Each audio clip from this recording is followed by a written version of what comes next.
Hey everyone, welcome to another Inner Reconciliation live stream. My name's Evan. I'm here with the creator of Inner Reconciliation, Mr. GP Walsh. Hey everybody. And we've been doing a couple videos, or GP has, I should say, but talking a little bit inside our community of people that we work with, the MasterHEART Institute, around a theme, a subject of powerlessness, adversity, anxiety, things of this nature. And there's one feeling, kind of general attitude that we wanted to do a little bit of processing on and work through and discuss a little bit, which is that feeling of the whole world is against me. That can sound a little melodramatic, but it's not. It's not necessarily a paranoid state of, oh, everyone's out to get me. It's more of a general feeling of, you know, everything is just set up in a way that it feels like everything you're doing is uphill.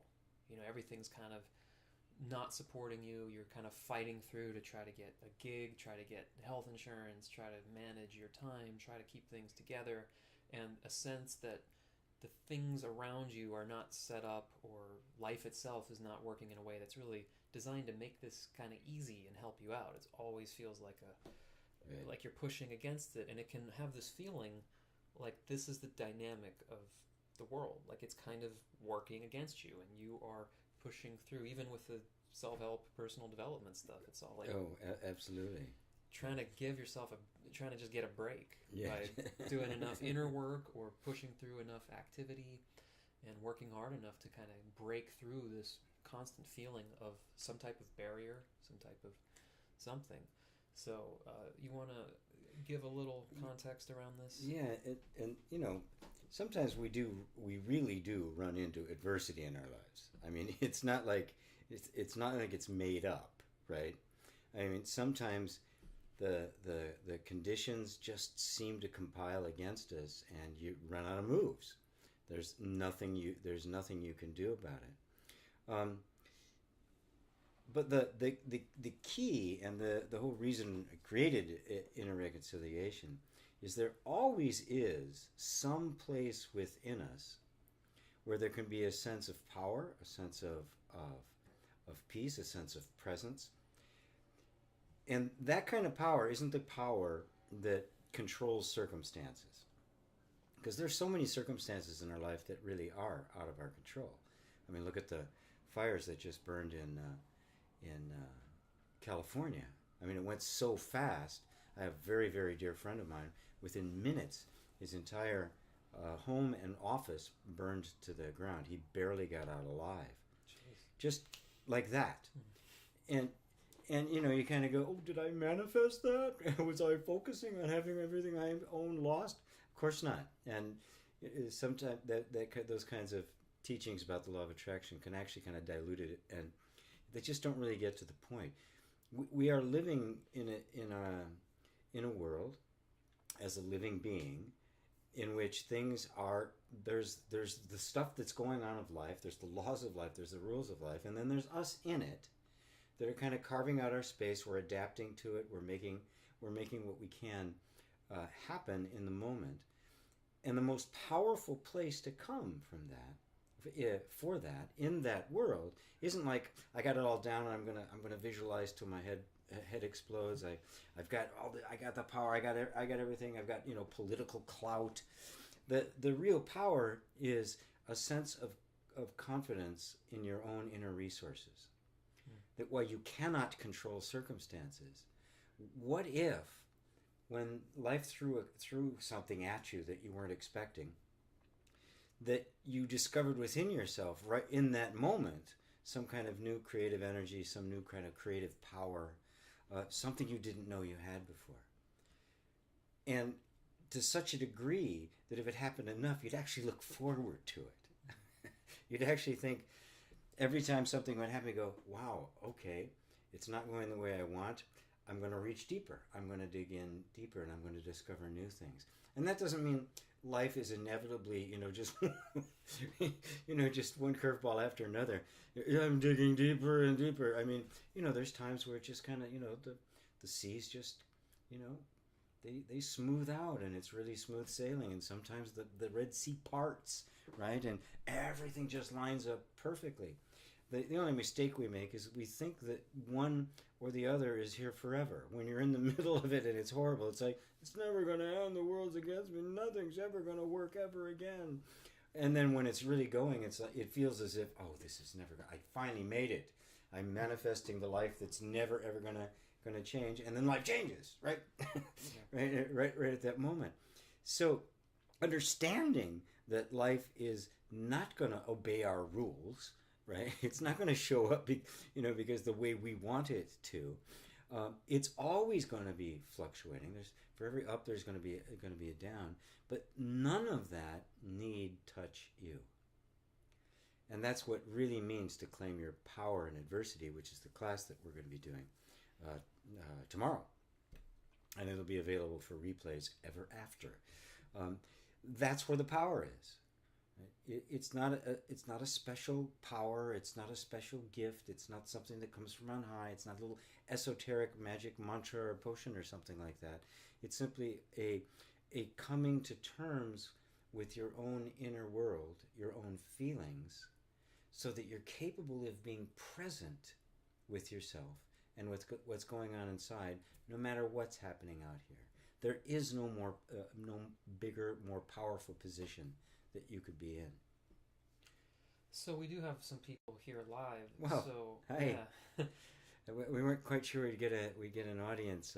This is late for us, but of course it's only like 5 o'clock in California. Yeah, definitely. Right. Yeah, so with, when we are doing these live, if anybody feels anything resonate with them, as far as how you experience some of these things, or some of the ways you're experiencing this sense of up and down, or a general feeling like the world is against you, or even a question about something that's said, the fun part about this is if it's updating live, we'll be able to see that and do it live. So feel free to do that, or just announce who you are, where you're from, all that fun stuff. Just let us know you're here, and really, if something does come up for you, we'd love to pick that up and run with it.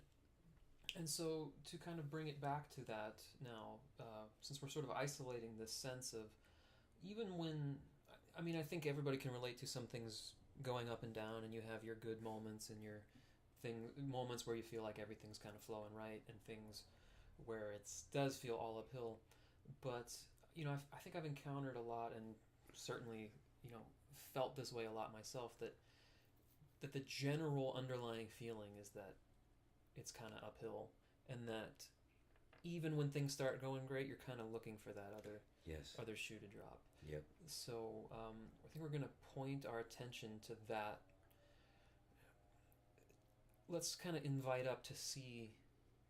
Let's pose it as a question, really, which is, you can give a couple different. I think we'll ask a couple different questions like this. Some of them are along the lines of,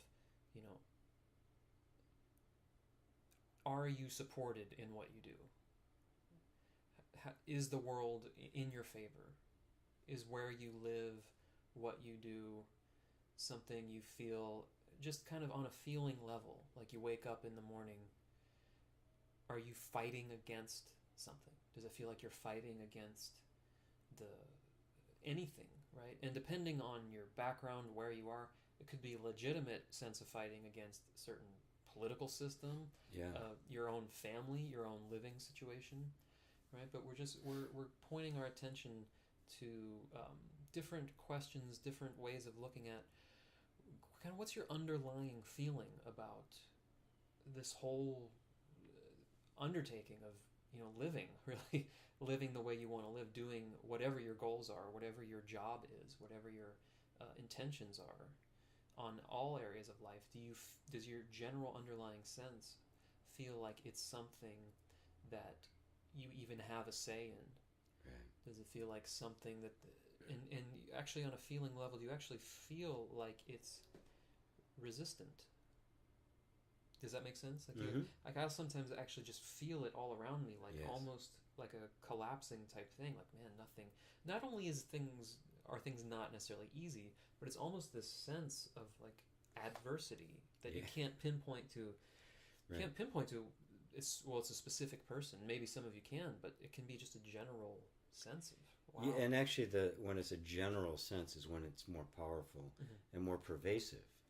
right? And in a general sense usually arises when you've had a series of setbacks, right?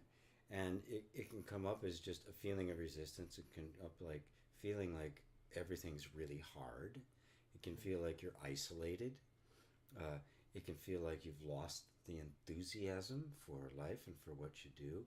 It's just like a draining of the energy, so that the day is like rote, right? I mean, it's lacking in love and enthusiasm. And boy, there's nothing more debilitating to it. I mean, we humans, we feed on the love of what we're doing and who we're with. And when that feels like it's like stuck, blocked, not going anywhere, it really is quite wearing, quite taxing on us. So we're inviting you in this exercise to not just think about it, to not turn this into an intellectual analysis, but to actually let yourself feel it. And just even to explore what it is for you, because it's something I remember it being a big kind of aha moment, where that was even a thing I could entertain, like that there was such a thing as how I just generally felt about everything, because I was so wrapped up in the specific someone says it's a little quiet, the specifics of each moment. Oh, this moment went well, this moment, and then one day there was sort of a just kind of a feeling into like, wow, this is how I perceive everything on a general level. Mm-hmm. So just check in with that for a moment, and just see what it feels like. And I'd say for me, still the way I experience it is, it can feel like a physical sensation of like a pressure. Right. Yeah. For me, it usually comes as a feeling of just like being demotivated. Right? It's just like nothing really looks very satisfying. It's like going to a restaurant, sitting down, and nothing on the menu looks good. Mm-hmm. But the important thing is to feel it, whatever the leading thing is for you. And this is actually quite we're really comfortable putting something like this out there, because most people are feeling this way. Right. Because the world's not very stable right now. And so most people are feeling this. They're not feeling that same level of support and confidence and enthusiasm and an abundance of opportunity. But we want you to feel that, not just use the words, and I'm feeling this way because I don't have a lot of opportunity, but just actually feel what it feels like energetically when you are confronting that adversity, which may be real.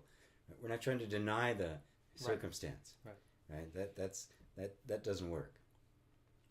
It's more like how it feels for you on a kind of specific feeling level, whether the circumstances are very real, or in some cases they're more of a projection of all the things I have to do. Others are facing real stuff right now. In either case, it's how are you experiencing that sense, that feeling. And now I would say to put your attention on, do you feel in your own sense a response to it? So for example, if I feel it kind of coming down, like almost a collapsing type of quality, I can feel this thing in me kind of trying to push up, trying to push back and strategize and think of, that's one of the ways it does it. Strategize, well, if I do this, or if I work really hard at this. Meanwhile, it's just really, it feels like you're just kind of pushing up. So just check in to see if both how you feel about the way things are going, and if you feel any kind of response.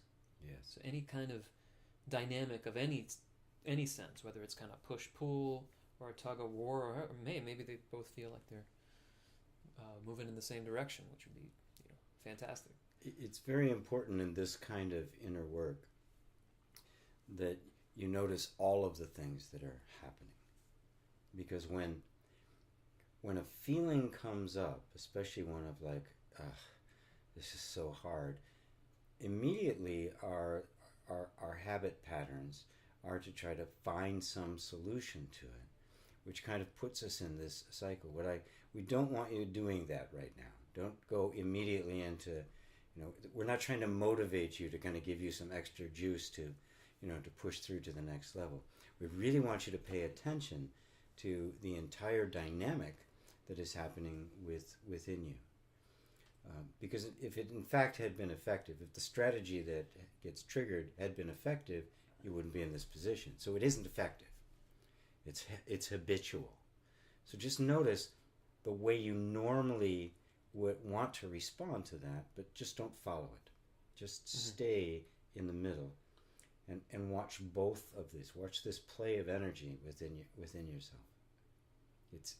It's way easier to do than it is actually to explain. Yeah. Yeah, just notice that there's some awareness of something can see both things, to be able to describe it, to be able to say, I feel the sense of something coming down and I feel a sense of something pushing against it, which means there's some part of you that's able to kind of see this whole big picture. Yeah. And if you just stay there for a moment, as I do it, what I start to feel happen is no longer do I feel like I'm in this position of trying to hold things up, but it's a much bigger container for everything. And the sense of trying to keep it all together feels like it's not so necessary. Like there's a certain sense of, well, this can, even if it collapses, there's so much space here that nothing's going to get hurt. Right? I don't need to push against it. Not because I told myself that. That's just sort of what's happening as I observe that a little bit. There's a sense of, there's nothing benefited by pushing against it, nor is there anything I need to protect from this kind of just coming down. Right? So I'm experiencing it just kind of come down and just kind of realizing I don't have to defend against it. Right. And it's just kind of moving now. Wherever that goes, we'll see in a minute here. But what I'm kind of feeling is I settle into that position in the middle, and not chasing after the solutions that are habitual and haven't worked. There's a sense of sometimes a sense of responsibility comes up, maybe irresponsibility. Mm-hmm. I can feel like then judgment and guilt. You're not working hard enough. All sorts of things that are all part of this mix, that are kind of like stealing the energy, right? Because now I don't want to feel like I'm guilty. I got to work harder. You can beginning to see that there's this whole cycle of things that go on that seem to hold in place a sense of being disempowered, disenfranchised. So it's important to just see it, which is what I'm looking at. Got a question. So are you talking about surrender? Interesting. I could describe it as that for what happened to me, but I didn't try to do that because I feel like when you tell people surrender, it has a lot of connotations to it. It's a loaded word. I just sort of did what GP said of just staying, let's call it in the middle, where I wasn't telling this thing that was the sense of pushing. I wasn't telling it, you got to stop, because that's the spiritual thing to do. Mm-hmm. It was just kind of staying in that position, and as the space got bigger, it just no longer felt necessary. So it felt like a surrender, but it just kind of, it happened as that's what happened this time, I guess you could say. A deep spiritual or religious surrender can have the same kind of effect, but that's not what we're doing right now. There's other circumstances in which I would do that, but in this one, not, because we're not putting anything extra on it. You're simply going to a place where you can see everything going on. So it's not even a place of surrender. It's a place of really seeing, stepping back, and then when something else comes up, judgment or guilt, that you step back and you see that, and then something else may come up, like why aren't you working harder? It's all your fault. That's coming up. That's part of the energy too. You take another step back. no matter what comes up, you don't follow it. You don't grab onto it. You just keep stepping back, and there it is. You don't push it away, nor do you run with it. Mm-hmm. Right? And so it is a position that is, you can't even call it surrender. It's just kind of pure observing. And that's the space in which you begin to become free. Because notice, most of the time when something strikes us in the environment, our reaction to it is immediate. It's instantaneous. Mm-hmm. But what we're doing here is coming to a place where we've actually short-circuited that automatic response. In that short-circuiting, and you're sitting here in this other place, it may be very uncomfortable, but this is the place where new choices can be made, where new information can get in, where new insights can happen, because you're not immediately in really machine mode, on automatic pilot. It's not, and it's not comfortable.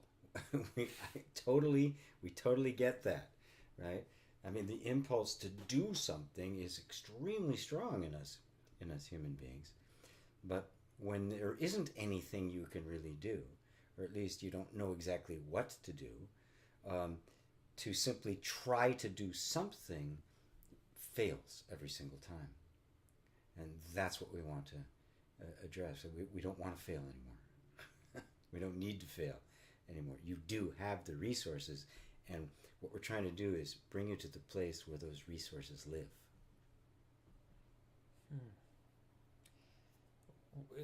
It's kind of weird. I think whatever we did there in that little thing was a lot more than I was expecting on my end.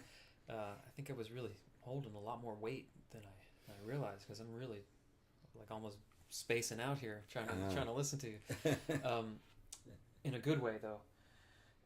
And just to bring it back to re-emphasize the whole staying in the middle part of it or stepping back, is because also people may be experiencing a very different thing, or their situation may be a lot rougher than than mine is right now. In which case, what they might be experiencing is something where it does not feel okay to surrender, and to kind of tell them to do that might just kind of fire up, like, what are you talking about?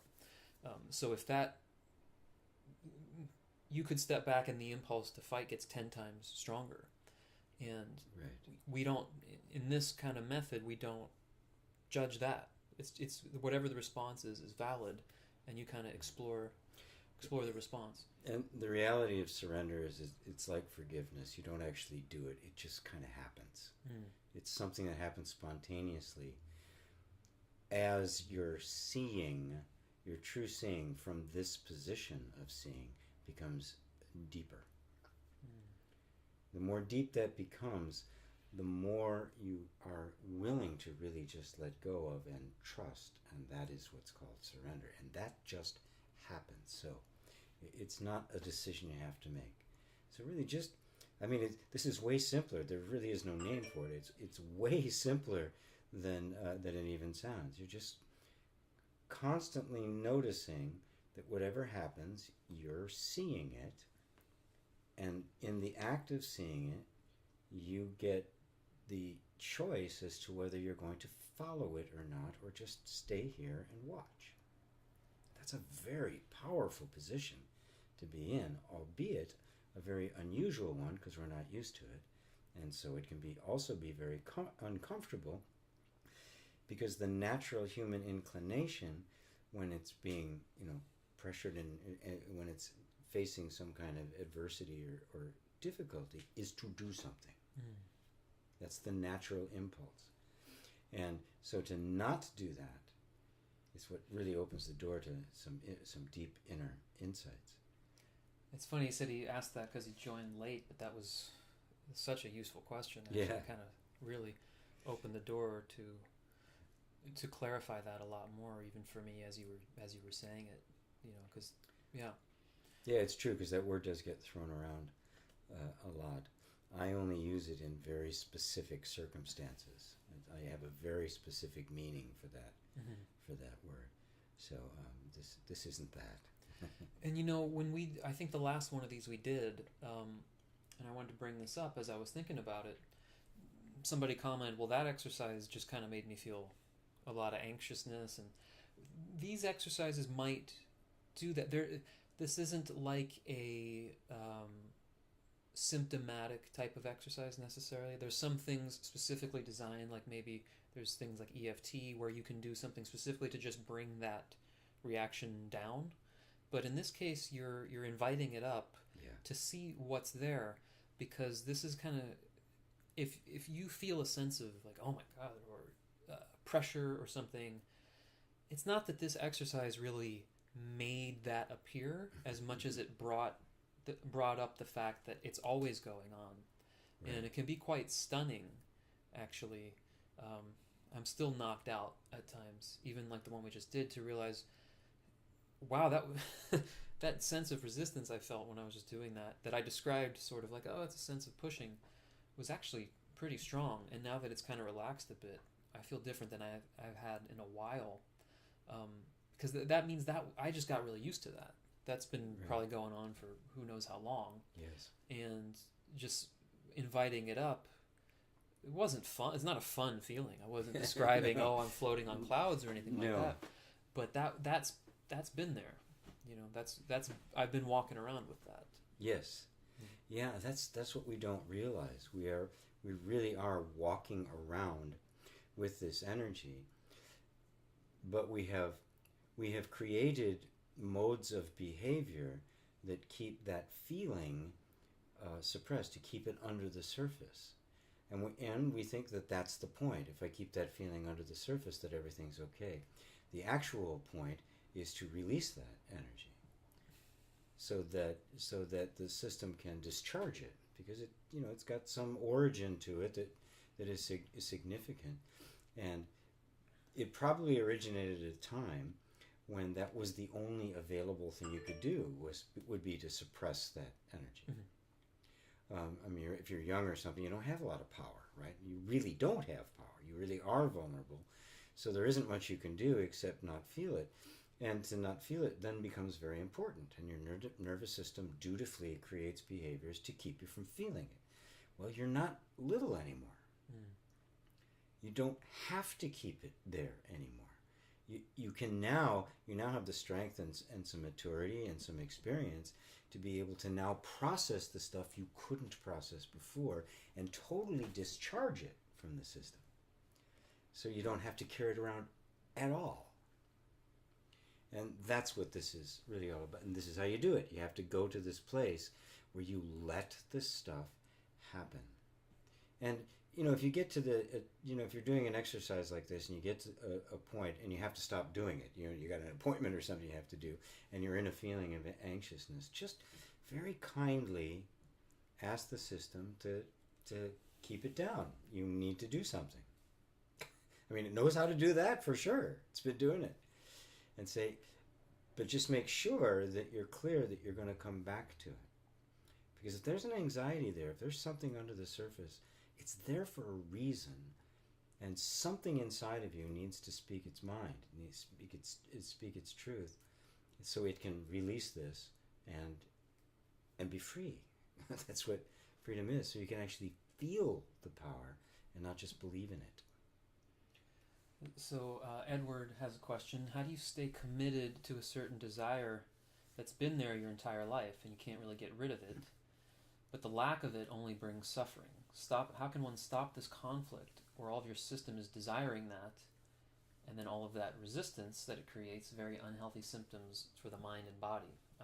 This is kind of a textbook case for what you were describing. And I actually have several sections in the Inner Reconciliation training dedicated to it, because it is so very, very important.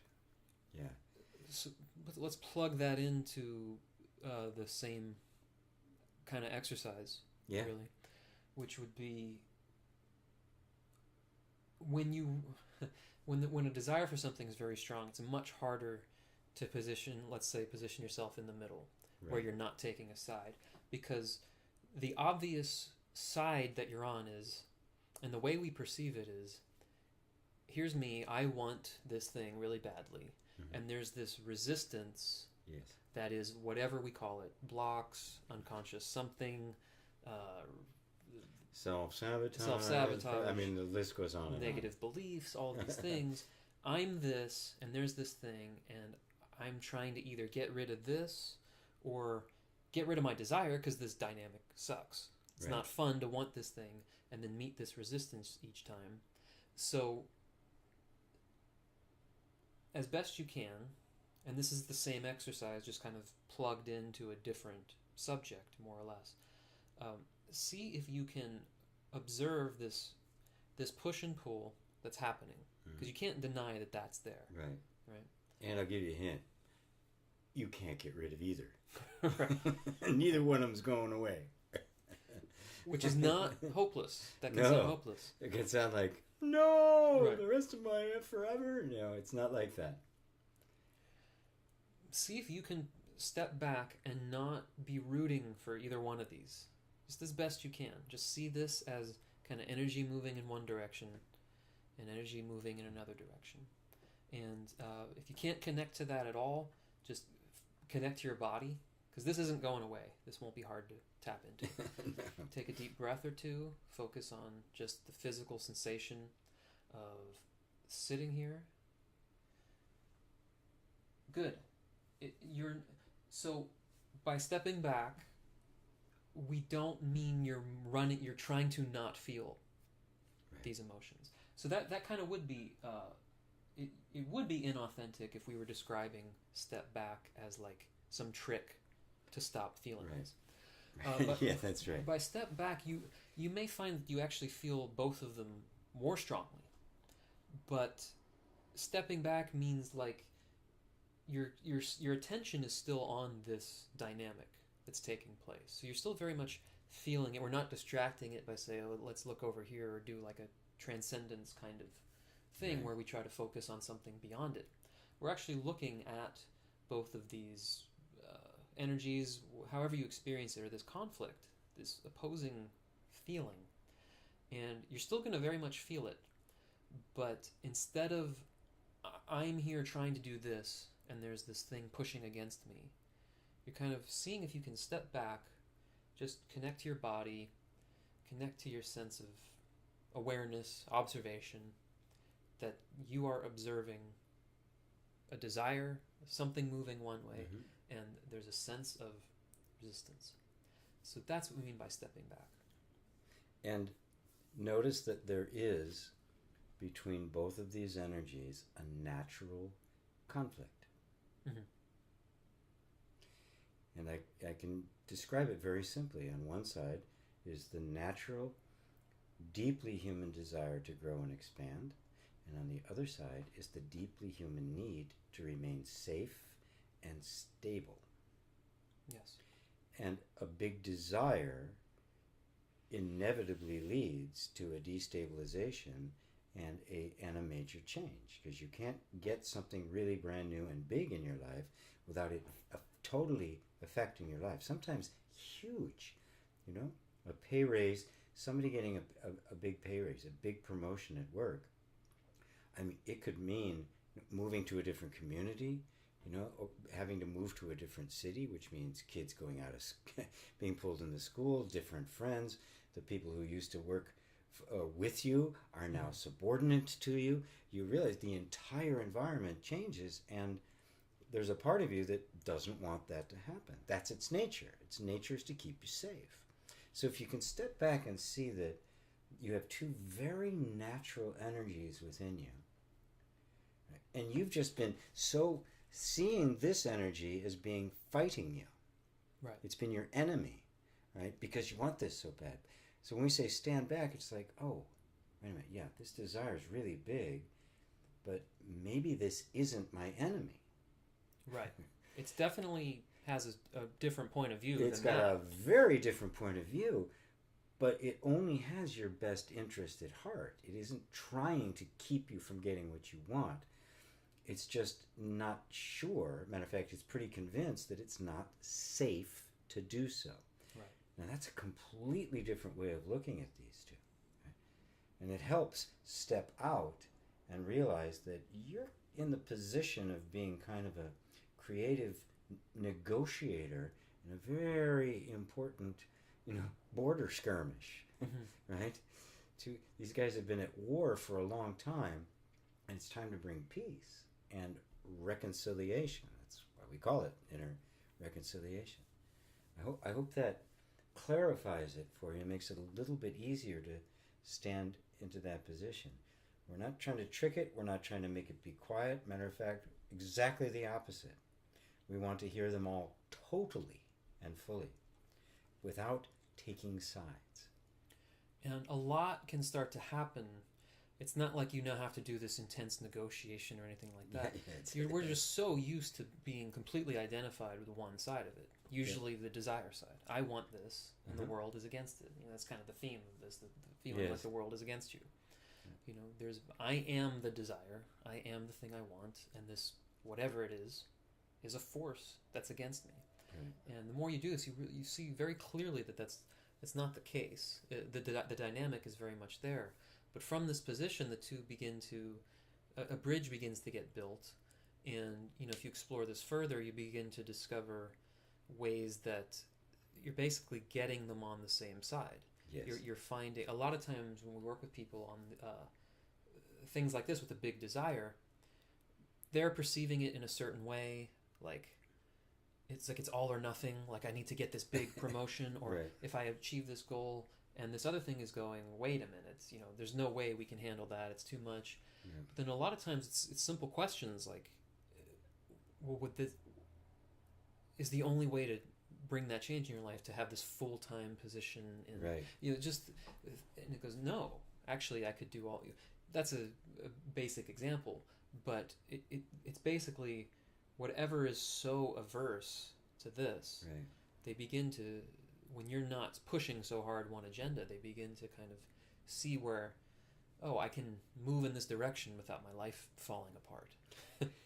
Imagine, use the example of you're going in for a business negotiation with somebody and find out that the mediator is the other guy's lawyer. Right. It's like, wait a minute, who's representing me here, right? So you're actually becoming a vested interested third party, and your vision as to where you want this to go just needs to expand a little bit. Right? You don't want this big desire at all costs. If it costs you everything else in your life, right? And you certainly don't want to have it to cost your life. So you really are seeking to find the way to get it as safely as possible, introducing the least amount of chaos. That's of course what you want, right? Right. So you're not in disagreement with either.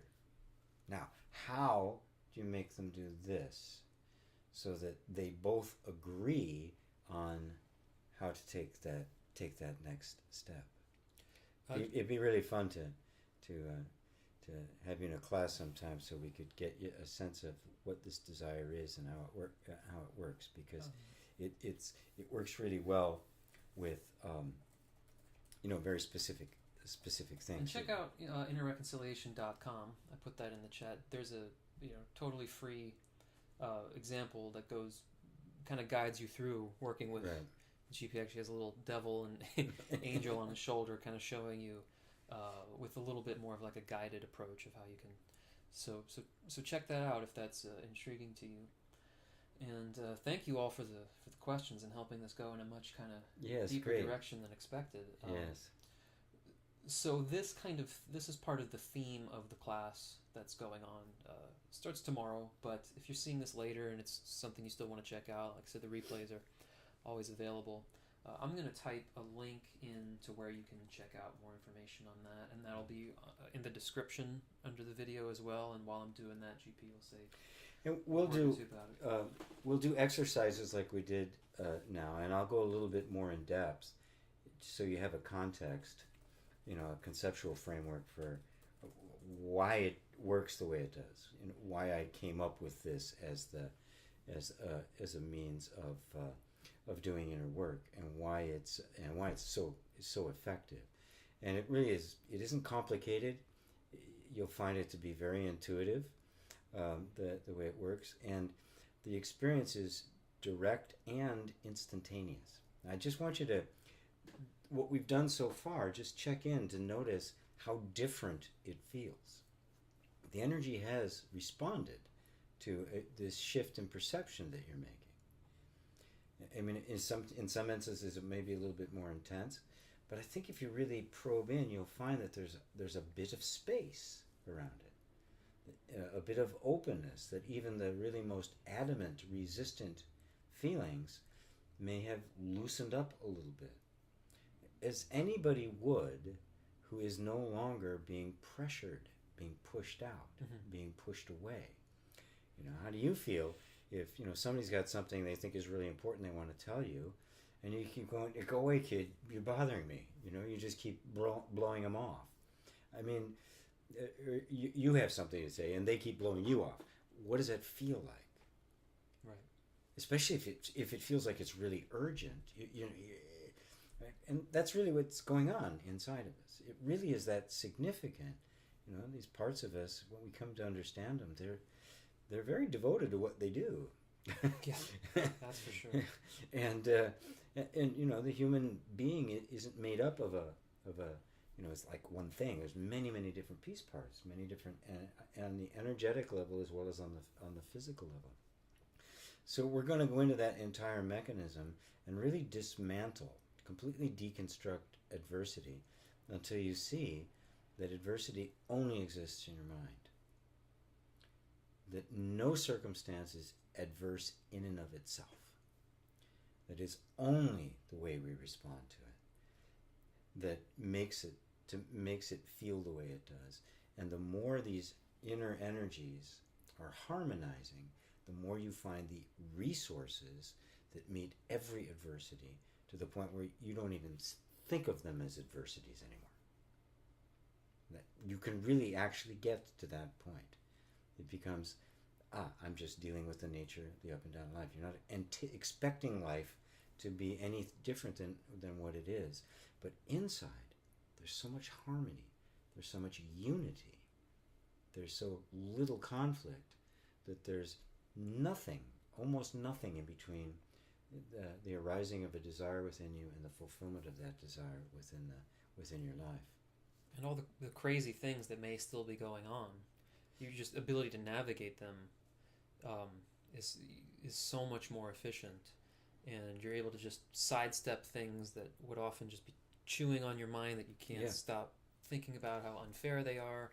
Maybe they're not fair, but your ability... Oftentimes they're not. They're usually not. Yeah. Yeah. I mean, you may be in a genuinely unfair, uncool, being unfairly discriminated against. That may all be happening, but as far as its ability to kind of consume you and become...